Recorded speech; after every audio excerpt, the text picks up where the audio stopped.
Viewer সকল দেখো আজকে এটা কে, আজকে দেখো আমরা কী খাবো, দই আর পাউরুটি মিক্স করে। অবশ্য আমি খাবো না, উনি খাবে, আমি এসব খাই না। আমি আলাদা আলাদা খাই, মিক্স করে জিনিস আমার পছন্দ না। টিভিতে আমরা সালাউদ্দিন সুমনের ব্লগ দেখতেছিলাম।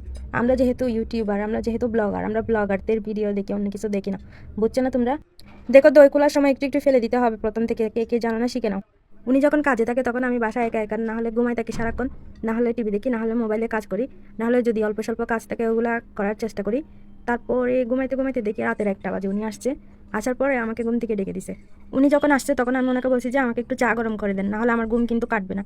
তো উনি আমাকে চা গরম করে দিয়েছে, চাটা খাইছি, মানে আমার একটু ঘুম চলে গেছে, মানে আমার একটু মানে কি বলবো, যে একটু জোরে জোরে বাফিটা চলে গেছে। এরপর দেখছি চা খাওয়ার পর জোরানি বাপটা চলে গেছে, কিন্তু আবার দেখি আমার আবার গরম লাগতেছে। যখন বেশি গরম লাগতেছে আমি কি করছি, একটু দই খেয়ে ফেলছি। দই খেয়ে, দই খাওয়ার পরে আবার দেখতেছি আমার মানে শান্তি। ঘুম কাটানোর জন্য আর অলসতা ভাব কাটানোর জন্য চা খেতে হবে, চা খেয়ে যখন আবার গরম লাগবে তখন আবার গরম কাটানোর জন্য খেতে হবে দই। এই আমার কাণ্ড আর কি, আমি বাজে হইলাম কে। দেখো তোমাদের এক্সট্রাভাবে কিছু দেখাই না, ব্লগের ভিতর আমাদের সিম্পল লাইফস্টাইল যেরকম আমরা এইভাবেই দেখানোর চেষ্টা করি তোমাদের, মানে সাদাসিধে আমাদের যেরকম সিম্পল লাইফস্টাইল ওইভাবেই দেখানোর ট্রাই করি। তোমাদের দুলাভাইয়ের মতো এরকম পাউরুটি দিয়ে দই কে কে পছন্দ করো আমাকে কমেন্টে জানাও। আচ্ছা আগুদি খানা খাইলে তোমাদের সাথে পরে আরেকবার দেখা হবে, বাই বাই।